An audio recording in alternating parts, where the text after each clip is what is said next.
me a hard time. Okay, so we are live right now. We should be live. And so we'll give people a moment to get in. Give us a moment to go ahead and Okay. check our social media pages. Make sure we are good. Oh, so let me go over here. It is showing us live. So let me share to my groups. Okay, I'm trying to see where you are live. Yeah, so just go to my personal page. Hold on a minute. Wait a minute. One more thing. Let me make sure my privacy shows This where one, you right? can. Yep, that page. Yep, you can see where I'm live on my profile Is this picture. the So right yeah, it should be there. page? Yep, that's right. Oh, Hmm. I see it. So let me go over here. It is showing live. Yeah, you got it. Okay. Let me make sure my privacy. Okay. All right. So I am all set up. I see we've got 3 people on already. So whenever you're ready, Almina, we'll get started. Okay.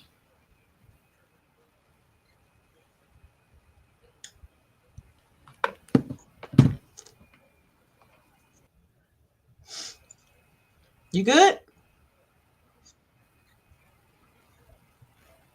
Yeah, it's not letting me share it though. But it's okay. Okay, hold on a minute. Let's see if I can share it. Hold Here on. we go. I got it. We'll I got get it. it. You got it? Okay. All right. Mm-hmm. All right. I heard that little beep. Okay. Good. All Mm-hmm. right. Welcome tonight, ladies and gentlemen. There may be some guys watching tonight. We've got a treat tonight. I got one of my very bestest friends on with me tonight. We both just happen to be coaches in a different field, but we're coming together tonight to do a little bit of psychoeducation, a little bit of encouragement, and some maybe a little teeny bit of healing. So, first, I want to talk about why we're here tonight. Tonight, we'll be talking about it is your time to bloom, and there's power in your story. So, how many of y'all believe that your story is literally where your power begins? Let me so that I can see the comments. I'm going to put my phone up here. Hey, Robin. Robin said, "Hey, ladies." um, Hey, so, uh, Robin. so also, for those of you who don't know, I just launched the Bloom Room round 2. So we just finished round 1. Thank you. Shout out to those 9 ladies who participated in round 1. I'm so grateful for you and all of the things that we learned during that 30 days together. So round 2 just launched. And so what better time tonight to talk about your story and moving from survival mode over to a more softer space in your life, which is what the Bloom Room is about. But before we get started, I'm going to allow Almina to introduce herself so y'all know who she is. So you have the floor. Okay. Hey, y'all. I am Almina Mays, and I'm Reality Publishing. I'm also a 25-year vet of English teaching seniors. I publish my students. I teach them how to write books and get themselves out there. I am a storyteller, and so my thing is helping people tell their stories authentically, making sure that you tell the what you know to be true and not what people influence you to believe is true. Getting to your own Yes. feelings, your own healing. A lot of times people will say, "Well, I don't want to tell my story because it might hurt this one. They should have treated you better." It's your story. And so we talk about how you can be authentic and getting into the healing part where it doesn't hurt you to be healed. Okay. Um, we do that with a lot of different things. We do that with, making it funny, with allowing you space to cry, allowing you space to be angry and petty, and anything else you need to get to the place where you can be authentic with your story, with yourself. And that's the thing. If we have to get to a point where we don't lie to ourselves. And that's my job. I help you get to that point where we can be completely honest with ourselves. I absolutely love that, because we've been talking about self-abandonment in the Prepared Woman Academy. Also in the Bloom Room, we talk about self-abandonment. And I think a lot of time as women, particularly African American or Black women, we have been accustomed to self-abandonment, probably because most of it is that was what we saw the most of, and that's what we were conditioned to Mm-hmm. do. So, which is why I'm sure a lot of women would struggle with just kind of being authentic and telling their own personal story with confidence. So, as a publishing coach, I'm sure you have to help some of your writers to tell their story. I know when you and I were working together, I remember writing a story about my parents. And, I thought I had done a great job and wrote my part about my parents. And then when I had my session with Almina, she was like, I feel like you're hiding something. You're not wanting to tell everything about your parents. So what I learned from that was I was telling my story, but I wasn't telling the full story, because I was kind of abandoning my experience for the sake of protecting theirs. Does that make sense? So both my parents, as many people know who follow me, are But deceased. And so until she called that out, I didn't really understand what I was doing. But when she called it out, I'm like, whoa, like, so especially for my mom. I think that's where it was the most. It was that I was telling my story, but there were parts of it that I didn't fully share because I wanted to protect her, because I love her, you know. So tonight we're going to talk about that, self-abandonment. Even when it's writing your story, it could be anything. Hiding our truth. I'm sure there are people you have worked with who maybe didn't feel they could tell the full truth. Like, let me just tell a little bit of it. But mhm. the power is in telling the full And truth. Um, Go right. ahead. So here's the thing. Here's the thing. Um, get this story. Chick got off work. She was tired. Hmm. She got on the bus and she sat down in an area that she was designated for her to sit. And on people got on the bus, whatever. And then some dude walked up to her and said, "Yo, you need to get up." And she said, "I'm tired. I'm not going to move." Let somebody else tell that story, and Rosa Parks just sat there because she was tired. Let Rosa Parks tell Wow. that story, and she and what she said was, "I was tired of them messing with me and with people that look like me, and I made a choice to sit." So, how do we get the real story? We get the story from the person that lived it, not the person that was asking her to move, but the person that refused to move. That's And it. if she had ever told her story, we would have never known. You see what I'm saying? And that's what's missing from a lot of what we do as writers. We think, okay, I'm going to give you this version of me, version. I'm not going to give you the Cardi B version where she said, outside is me to outside B. I'm not giving you that version Outside, of me. outside, baby. Right. I'm not giving you that version of me. Instead, I'm going to give you the Sierra version of me when I'm just talking about my giddies. You know, Right. sometimes we need to be Cardi B. We need to be outside. We need to talk about the things that really happen, because guess what? You are not the only one. Regardless of what your story is, somebody else can tell you the same story. Right.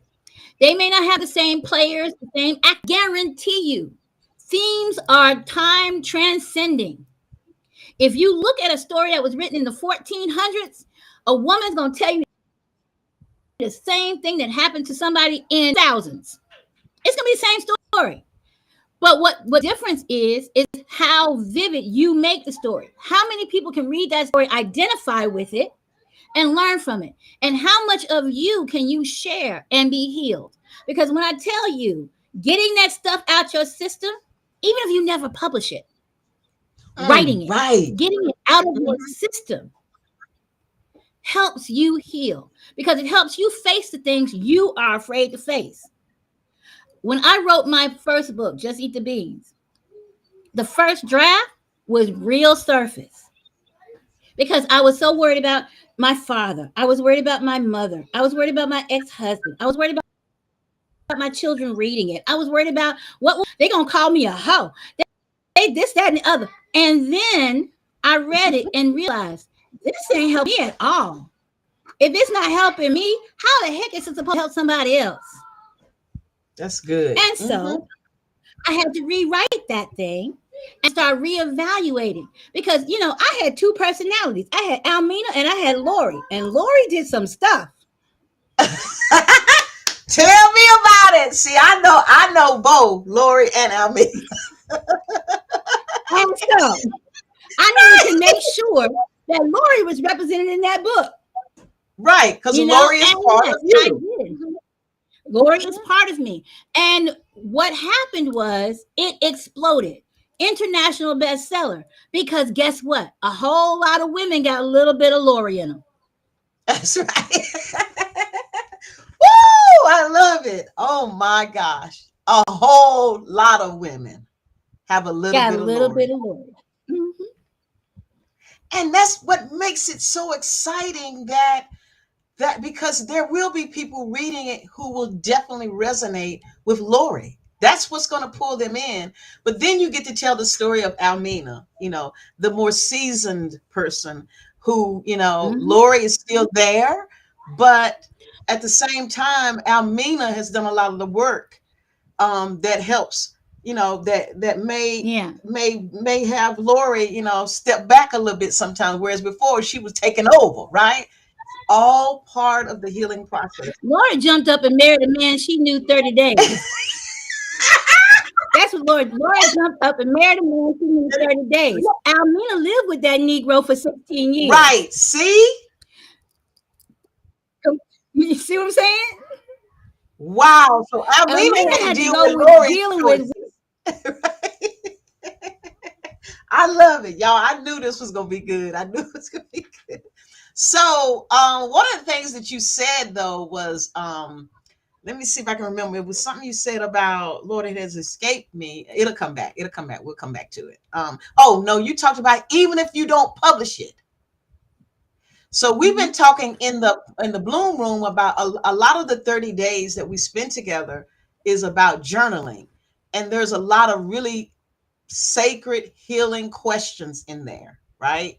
That's going to make the young lady who's in that 30 days with me really answer some really tough questions, So it's the writing of it. Like you said, if you don't get that stuff out, you don't have to, we write letters sometimes. I know in therapy, I've written letters. And they're like, this is not for you to mail it to anybody. It's not for you to let anybody see it. Nobody will see it, but you and God, you can burn it. But the point of writing it, getting it out, is such a liberating and healing thing that's why I wanted to do this, because, it's one thing to publish a book, but it might be a testimony. It might be just something you write down in your journal. And I wanted to make sure that people understood that your story is where your power really is. Like you said, you have no idea how many women will resonate with your story. You're never alone. How many of us thought that we were going through something, we were the only person on the planet that were going through it? I know there were some things I went through. I'm like, man, I got to be the only one. Sure enough, I'm not. Like you said, the story, there's nothing new under the sun, right? There's nothing new. So why do you believe so many women are really afraid to share their story? Because we've been conditioned to be afraid. Think about it. In everything we do, we are told that to be considered a lady, you have to be this way. You have to think this way. You have to do these things. If you're in the church, your skirt better be this long. If it's not, you better put a ruffle on the tail. You better be quiet. It's a bit quiet. Your goal is to be in the church long and get to the front row and sit with the mothers. Take all the crap from your husband, because you definitely don't want to be a divorcee. So that's the church. Then society tells you that you're a second class citizen and your voice doesn't count. And if you're looking at what they're doing with, politics right now, it would seem that we don't even have body autonomy anymore. So again, it makes you feel small. It makes you want to be quiet. And then there's that whole, I don't want somebody to call me a hoe. I don't want somebody to think I was a slut. I don't want, girl. So it's that whole reputation thing, Right. Where we worry so much about what other people are going to say and what other people are going to do or how they're going to look at me. When if we actually take the time to think about it, and this is what I had to do to get myself right. I had to think about, how often does anybody actually think about my life? Probably not too much outside of you. Right. Most people are so busy living their own lives, they don't give a damn what's happening in yours. So that Right. whole thing you work up in you about what some people gonna think about me or what some people gonna say about me, there might be 5 people that say something. You know how many people are in the world? And even those 5 Billion. people, they're gonna talk about you for about 5 minutes. Then they're gonna move Mhm. on with the rest of their lives. And you sitting there, they said this, and I don't know if I should share this because they're gonna say this. Look, I remember after I wrote my book, this girl I went to college with said, Mina, I didn't know that you were such a hoe. And I said, I wasn't a hoe. I was a slut. Hoes don't know no truth. No, she didn't. No, she didn't. Hoes don't choose. They get chosen. Sluts make a list and have a roster. So Oh, no, okay. and she looked at me so surprised that she could not hurt me with that. You know why? Right. Because I'd already Told the shared story. that story. You My can't God. hurt me with something that's already out there. And guess what?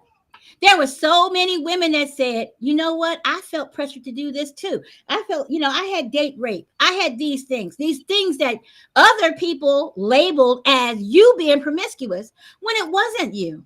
You might have had some hurt or some trauma or some things going on in your life that put you in a situation you didn't want to be in. That's But you right. went with the flow. You did what you felt you should do. You know what I'm saying? And thought what she thought, but then hundreds of women came to me and said, you know what? I felt myself you wrote my story. You I told knew my it. life. We must have been living synonymously, you know? And now I'm like, I'm not ashamed to say, yes, when I was in college, I had a body count. Who didn't? You know what I'm saying? It's what it was. It's what it was. But now Right. nobody Ain't can nothing you shame can me do about about it that because part. I took control of my narrative. Right. I That's have it. control Yep. of my narrative. I told my story. Yep. I love And that. and So, that's the value in that. because it goes back to what I said, your story is literally where your power is. So, you said I told the story, so I can control the narrative. I can control how it's being told. I can control who it's being told to. It's my truth. So the devil has no place to torment me about secrets and Mhm. things like that because I just told it. Okay. So I just became such a powerful person because my story is out. 100 women resonated with it to one woman who somehow out of all the whole book, this is the one thing she picked up. But here's the thing. Here's the thing. That might be the one thing she talked about, but she read the book, and I guarantee you she got something out of it. Because Right. if she didn't get anything out of it, she wouldn't have remembered any part of it. Books that Right. don't touch me, I don't remember. Remember. Right. That's right. You know? That's right. And people that don't affect my life, I don't remember. So obviously, I affected her life, and then my story changed her life some way for her to come to me and seek me out to make commentary. Right. You see what I'm saying? And then again, we have to also look at the fact that a lot of times we worry about hurting other people. Now, I'm not just saying go out and write a book and be vindictive. But the truth of the matter is, if they wanted you to write something good about them, they should have treated you better. Yes. And I've heard several. So you're not going to treat me like garbage. Mm-hmm. You're not going to treat me like garbage and think I'm going to put you out like roses. I'm not. Your rose is going to smell like boo-boo. The truth That's is what the that truth. is. Y'all have to excuse me, but this menopause has got me Girl, flashing. listen, I'm usually one over here with my fan, but I'm doing pretty good right now. It's okay. It's okay. Listen, all my followers, they understand. Trust me. Trust me. So hey y'all. So we had a few comments. Robin said, "Man, this is so good. All these true facts. Y'all knew she was gonna bring the facts. You already knew she was gonna bring it. So one of the things that I know if I could bet money, I'm not a betting person, but that there are women who have such amazing, powerful stories that they haven't shared, whether it would be published or, like you said, a testimony, or maybe that they're at a retreat and say, I've never shared this, but I feel led to share it, but they don't do it. So when you start working with someone, how do you begin to help them own their story when there's still a lot of pain there? So it depends on the person. Like, okay, with me, what you see is what you get. So if you talk to me on Monday, you're gonna get this Mina. If you talk to me on Wednesday, you'll get this Mina. And so what I generally do is I build that kind of rapport with my author. The first couple of sessions we are together, it's more brainstorming and what you're trying to achieve and getting you to be comfortable with me, because I'm going to ask you the tough questions.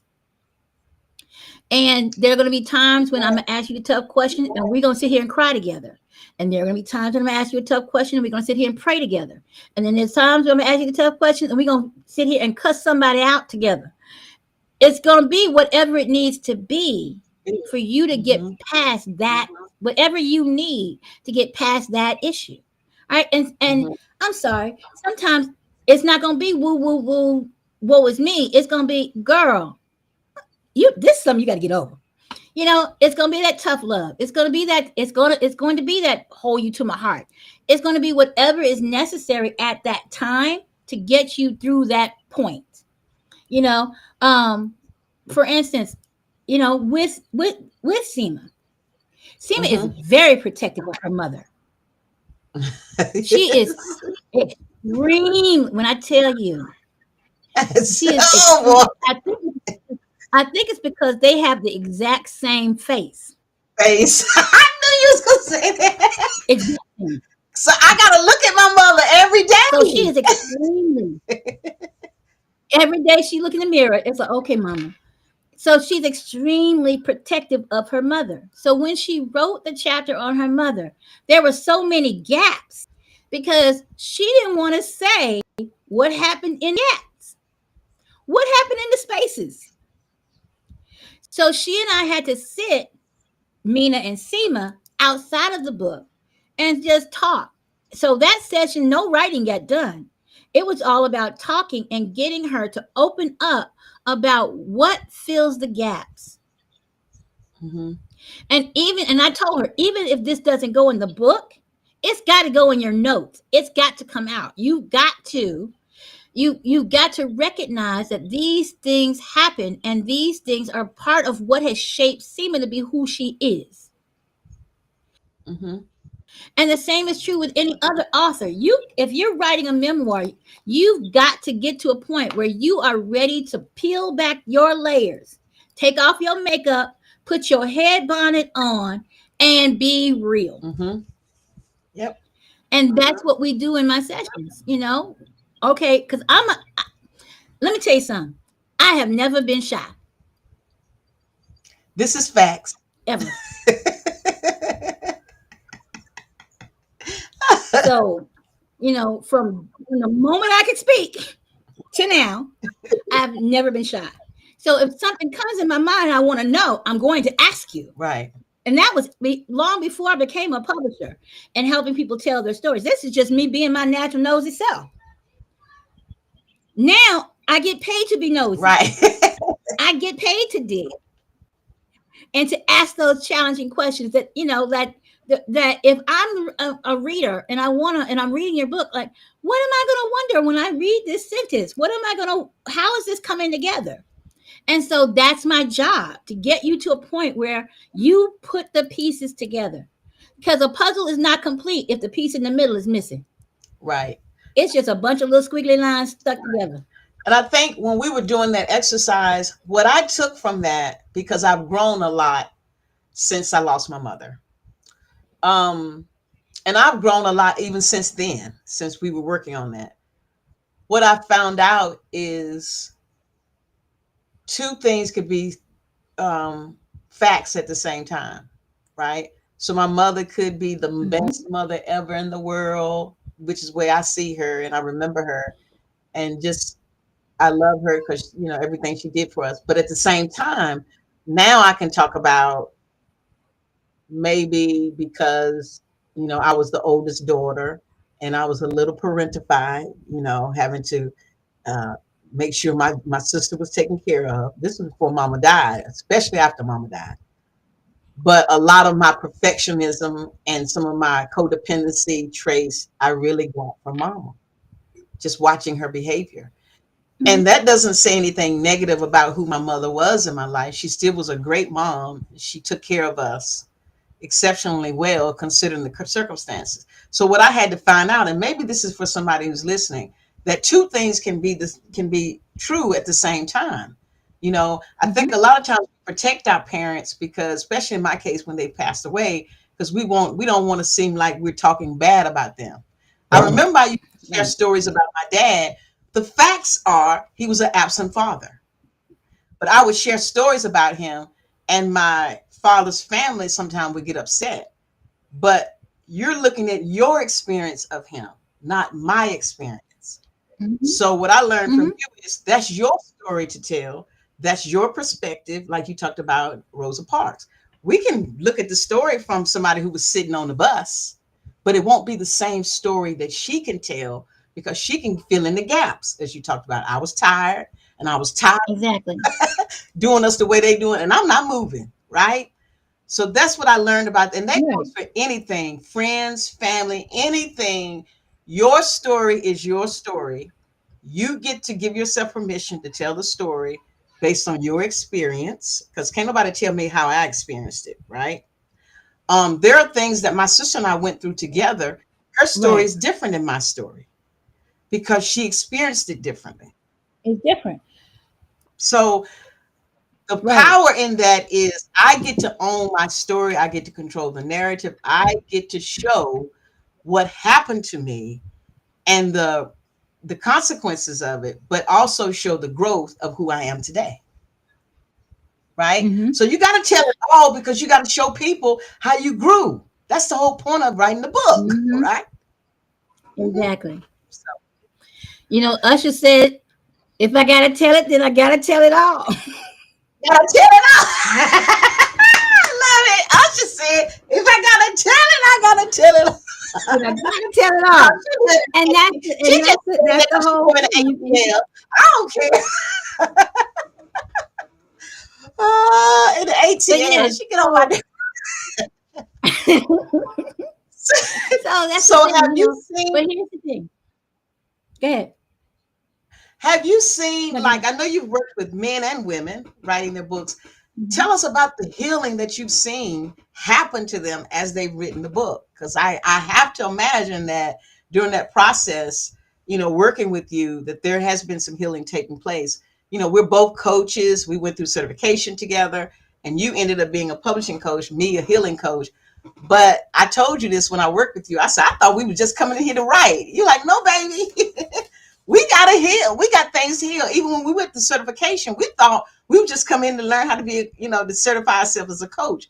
They're going to Rebecca didn't take us through a whole healing process. Woo, girl.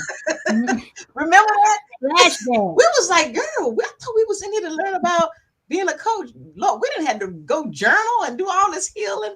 But I get it now. Right. I get it. All growth happens when we're healing. So have you seen people heal during their writing process? Absolutely. Oh yeah, definitely. Definitely. And I'm sure that, most of them have done testimonials for me, so there's not a problem for me to talk about it. For instance, Michelle Thomas,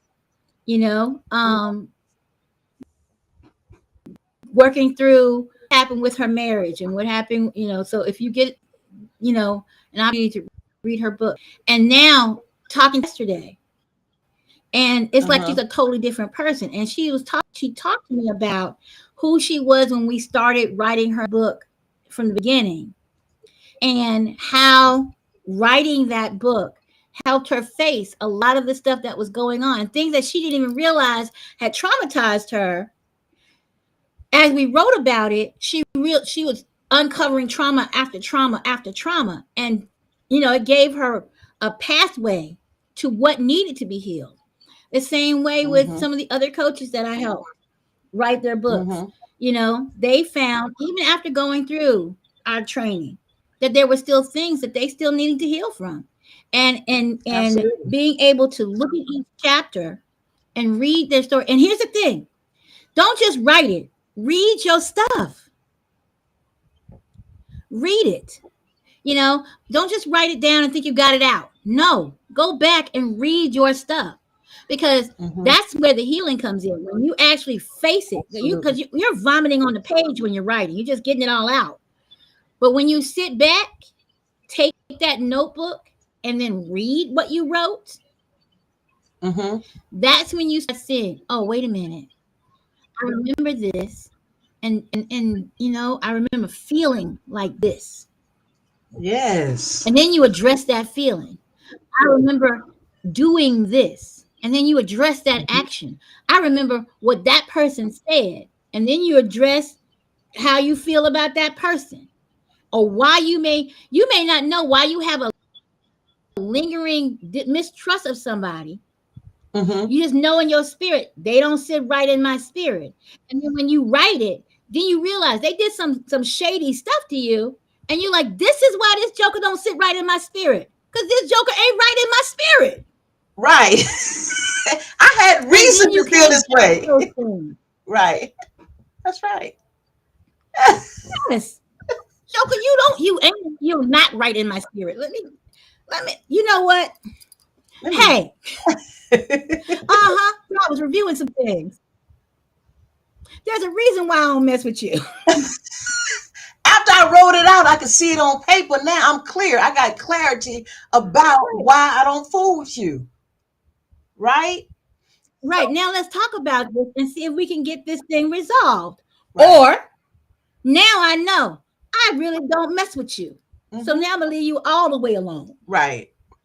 Clarification, confirmation. I remember years after I got divorced, I was throwing out some books and journals and things, and I went to this page. It was like on New Year's Eve, maybe like 2012, New Year's Eve, and I wrote in my journal, to your point of going back and read things. Oh my God, I wrote in my journal that night. The only thing I wrote was, God, please help me escape this prison. And I said, when I read it, I thought, whoa, I wrote that? Wow. And then I began to go back. I'm an empath, so I began to go back to feel what I was feeling that night, right? Even though I'm not there anymore. But just seeing what I wrote, that one sentence, I was able to go back and feel what I was feeling that night that would make me write something like that. That I felt like I was in a prison. That's not good, It's right? not. And so I said to myself, I'm going to give myself permission to never find myself in that place again. And to see, and then to just do a flashback of all the healing that I've done from that night, you know. So going back to your point of reading it, there's been several things like that that I have read later afterwards that I wrote, and I'm like, wow, did I write that? Could not believe it because of where I am today. How in the world did I get myself in that situation? But at the same time, I saw the healing that has taken place since I wrote that. So it also serves as a reminder of where you were, where you've been, and where you're going, right? Mm-hmm. So I wanted to do this because I just feel like there's a lot of women who are being held captive to their stories. If it may be, I can't share this because I'm worried about this or that. I know there are some things that have happened to me in the last couple of years, and I was more concerned about my children, right? Mm-hmm. So there is somebody out there now that has a story that's supposed to be told, and they refuse to tell it, so they're in disobedience right now. There's somebody Right. out there to And let me just say this. go ahead. Let me say this to you, and I want to. I'm speaking this directly to you. Okay. Um, your kids Mm-hmm. need to know you. Mm-hmm. I used to be really, um, I guess, tepid Mm-hmm. about telling everything. And yes, you have to temper these things with maturity and age. Maturity. Right. Like I Mm-hmm. wouldn't tell my 12-year-old that this is what I was out here doing. But my 20-year-old, Right. yes, because she needs to know. And here's the thing also. I was talking to my son. My son has gone through, he went through his marriage and now he's in a new marriage. And, you know, it seems to be our generational thing. That first one don't work. You got to get the second one. And so, you know, and so he was talking about some situations in his life. And as he was talking about it, he was so and I was thinking to myself, I already been through this. I lived this. But he Right. doesn't know it. He didn't know it. Right. He Ooh. didn't know it. He didn't know his mother. He knew his mommy, but he didn't know his mother. He didn't know the struggles I had gone through. He didn't know the sacrifices I had gone through because I hid that from him because he was my child. But he was a grown man. And at some point, grown men need to know grown folk stories. Because what Right. tends to happen is they place us on this pedestal Pedestal. Yes, thinking, ma'am. you know, mommy did all of this and mommy was so perfect. Mommy had a perfect life. And now here I am struggling. I can't live up to mommy's expectations. And that in itself puts your children in this prison because they think that mommy and daddy never made a mistake. Right. And so And they what I won't share learned, things with you. And they won't and share. they They won't won't share share. things with you. And so what Right. I learned is as my children matured and grew older, they Mm-hmm. needed to know me in different ways. Okay, yeah, when Right. you're 10, Okay. 9 and 10, you need to know mommy. But when you 20 and 25 and 30, you need to know Mina. And you Mm-hmm. need to understand that she made a lot of mistakes and a lot of missteps. And even while she was raising you, there were things going on in the background. She might have looked like a duck on the top, smooth sailing, but kicking like crazy underneath. And you need Underneath. to That's know right. that because right now you kicking underneath. And it's not something new. So my story and telling him what I went through trying to raise them on my own, Mm-hmm. kind of gave him some understanding that, hey, dude, you can do this. You can raise your son. You can, have a good marriage.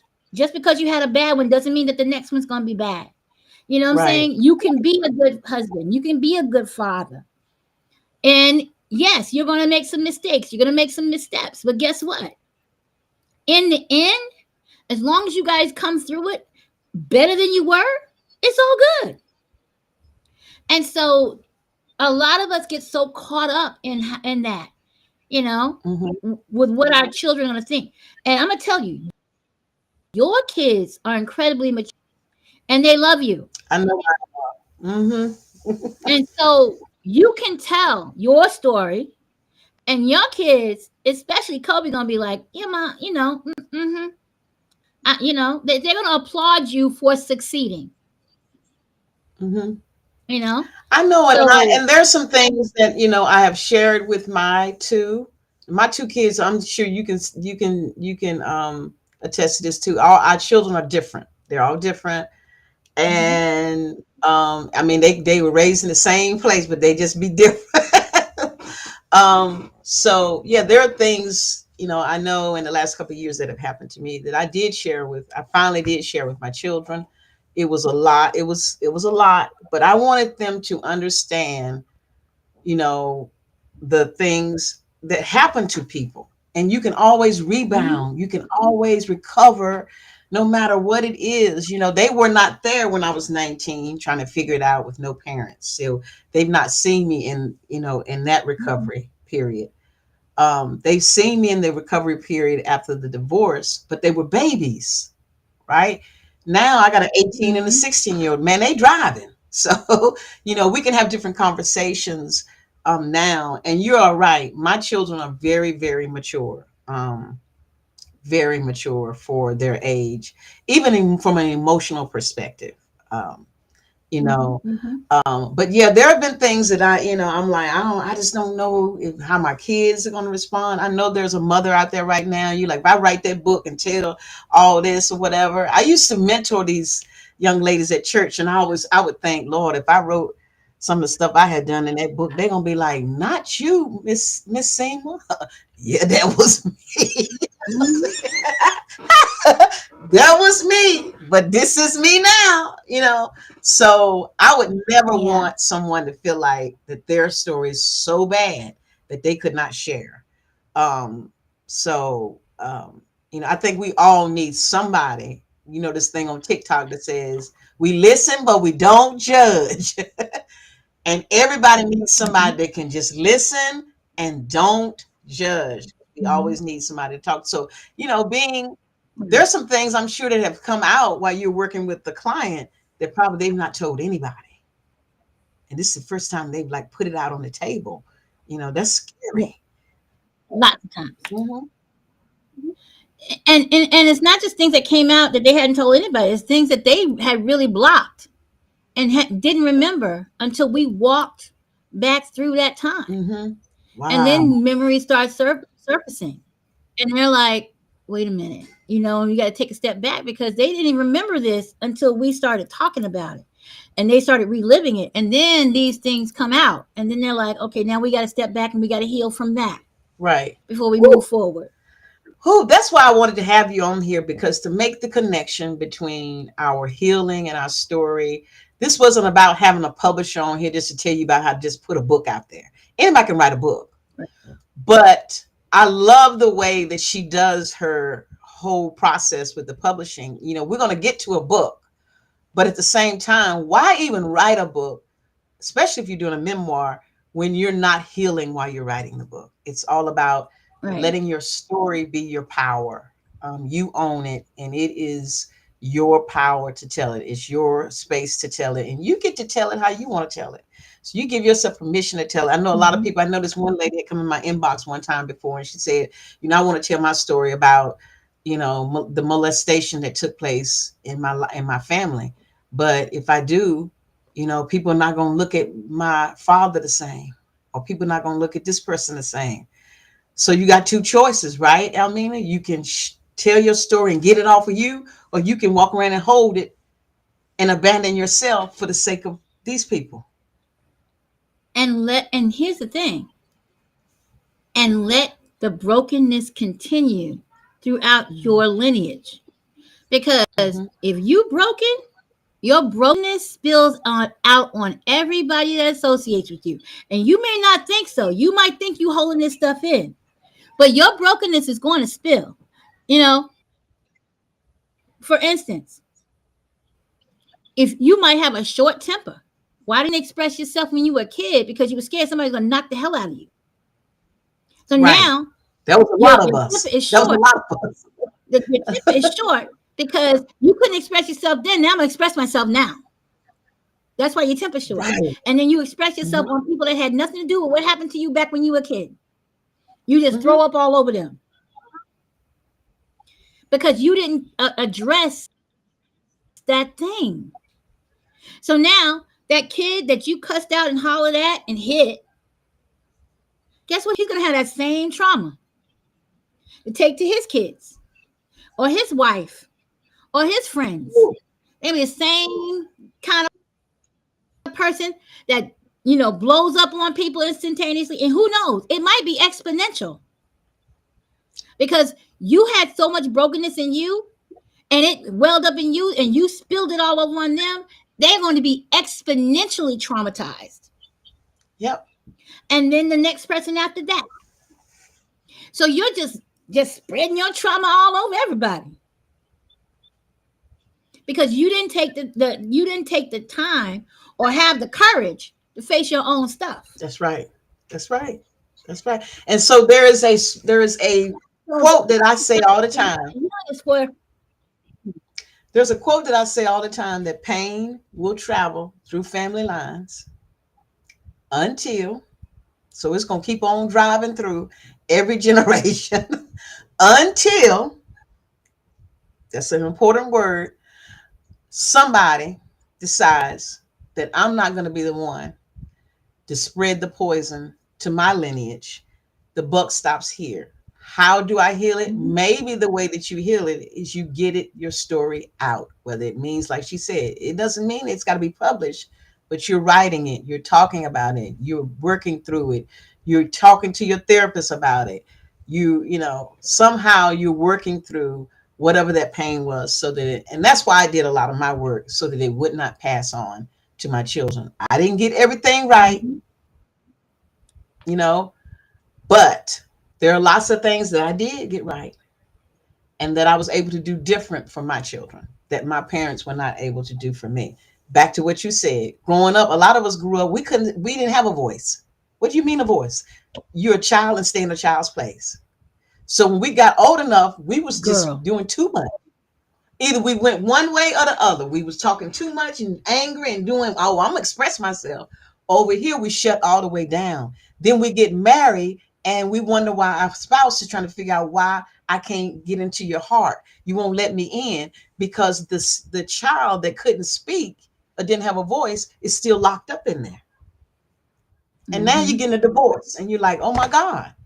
So guess what? Now it passes on. Now your daughter, your son will probably do the same thing in their marriage. Same thing. Exactly. It passes and passes and passes. What I would like for us to do is take ownership, responsibility, particularly in our community, of healing our own stuff, like she said. Whatever way that means, whatever way that is, healing it so that it doesn't pass on. And by the way, I'm 55. I don't know if Almina want to tell you how old she is, but I'm 55, so I'm not gonna give 59. you a age. 59. We still healing, right? Oh, we still healing or what? We still healing. It's continuous. So it's never Mm-hmm. too late. It's never, never, never too late. It's not. Never too late. Okay. So in the bloom, when we talk about blooming and being just coming out, giving ourselves permission to be everything that we wanted to always be, you got to heal. That's part of blooming. That's what blooming is all about. This softness that I'm talking about in the bloom room and the social media calls the soft girl era. I'm not talking about the outward aesthetic. We ain't talking about lashes and on trips and somebody paying for this and with your fur coat and that's not what we're talking about. What I'm talking about is getting in there and dig up all that stuff that makes you hard on the outside, that makes you, live and accept survival mode. and working through it so that you can become a softer version of who you are. Whatever that means for you, you get to decide. You get to decide on your own terms, whatever that means to you. Now, for me, I like flowers. Everybody knows I like flowers. They make me happy. So what I say to myself, I love fresh flowers. Why should I wait, Almina, for a man to come along to give me these flowers? And so it makes me happy. So shouldn't I do more of that?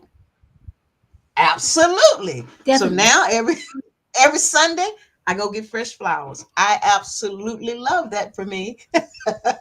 So it might be something else for you and all the people who are watching, but being intentional and finding those spaces where I can be softer, because I got plenty of chances to be in survival mode and walk in my masculinity.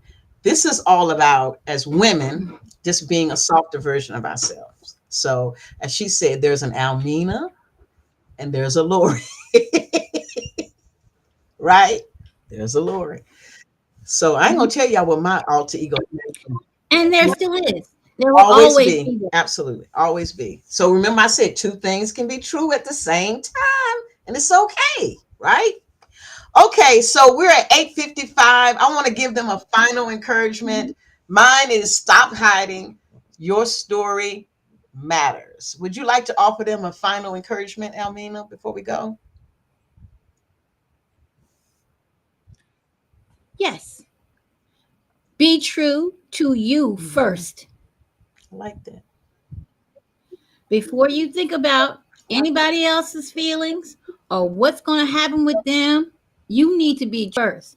People think that being selfish is a bad thing. It's Right. It's sometimes you not. have to be selfish so that you be who you need to be for yourself, for the people around you. So think about you and what you need, and be true to you first. Absolutely. Absolutely. I love it. Okay, so tell the people how they can work with you. If there's someone out there watching or watching this later, and they're like, you know what, I have a really good story to tell, and I would like to connect with her to get started on, what that might mean. How do they find you? So you can go to my website, createyourreality.com, and it's create the CRE the number 8 your reality, just a no y, just in with a t.com. And my website's there. You can make an appointment for a consultation. If that's too much for you, go to Facebook, hit up Simply Mina. That's who I am, Simply Mina. And you can go on there and just send me a message in the DMs, drop your number, and I will give you a call back. You can find me on Instagram, also Simply Mina, TikTok, Simply Mina. So any of those places, you can hit me up and we can connect. Um, I'm a very informal kind of person, so if you hit me up, I'm gonna call you back. Yo, girl, what's up? And then we'll go from there. I love it. I love it. And Almina's in Atlanta, but you can take anybody all over, everywhere, all over the world, right? Mhm. Yep, Absolutely. working with somebody in Paris right now. So working on Awesome. trying to That figure out is that amazing. those times. We have to So figure that out. yeah, One other we got to thing I figure want it to out. tell them about you that you didn't tell them, Almina, one of the things that really inspired me, I went to Atlanta a few years back to kind of talk to some of her students. Come to find out, they are published authors. Can y'all imagine being in high school and being a published author? Like the level of setup that is for their later life. Like, girl, I done already wrote a book. I'm on Amazon. Can you imagine? So I just think that is incredible that you are an English teacher and you help them write their stories early, and the level of healing that takes place before they even get out into this crazy world. I just, and I tell you this all the time, I just don't think there has been enough recognition for you for doing that for the students. I just could not imagine graduating from high school and I'm already a published daggone author. That's crazy. Well, let me tell you this. Let me share this with you. One of my writers, Bailey Infantry Johnson, her book has been turned into a screenplay. They're making a short film, and it got her into NYU Film School. So she starts at NYU Film What? School next semester. And her Wow. book is in my Congratulations. vicinity. So I'm so proud of her. Her Wow. and two others from that same class have become bestsellers. Hmm. That's amazing. So Amazing. Amazing. they're like, they got money going in. And it's That's funny awesome. because like I several of love my students from the classes that I've had before, they come back and visit and do alumni things, and then Miss Mays, I'm still getting paid from that book. I said, I told you, I wrote that book 6 years ago. I'm still getting paid. Because people still finding it. So Yes, you that's wake up, you're amazing. a college student, and you got zero in your account, and then you wake up and there's $40 in there from Amazon. That's a big thing when you're in college, Absolutely. Absolutely. and Wow. all of that from a Screenplay. homework assignment. Hmm. A homework assignment. That's amazing. That's amazing. They're gonna miss you, girl, when you retire. They're gonna miss you. Yeah. I know. I already knew that was coming. All right, y'all. So it has been so nice to have you hang out with us tonight. For those of you who are watching, you know who I am. Just want to remind you that the Bloom Room round two is open. You can register at bloomroom.life. So I'm going to put it in the chat. It's bloomroom.life. I would love you have you in there. We only taking 10 ladies at a time, and already 4 spaces have been filled. So go ahead and get signed up if you're interested. I appreciate you guys tonight. Thank you, Almina, for taking time out of your busy schedule to hang out with us. We're going to have you back, girl. We can talk about something else. Okay. I love you. Have a good night. Y'all, bye-bye. All right. Anytime. Love you too. Bye bye. All right. Bye-bye.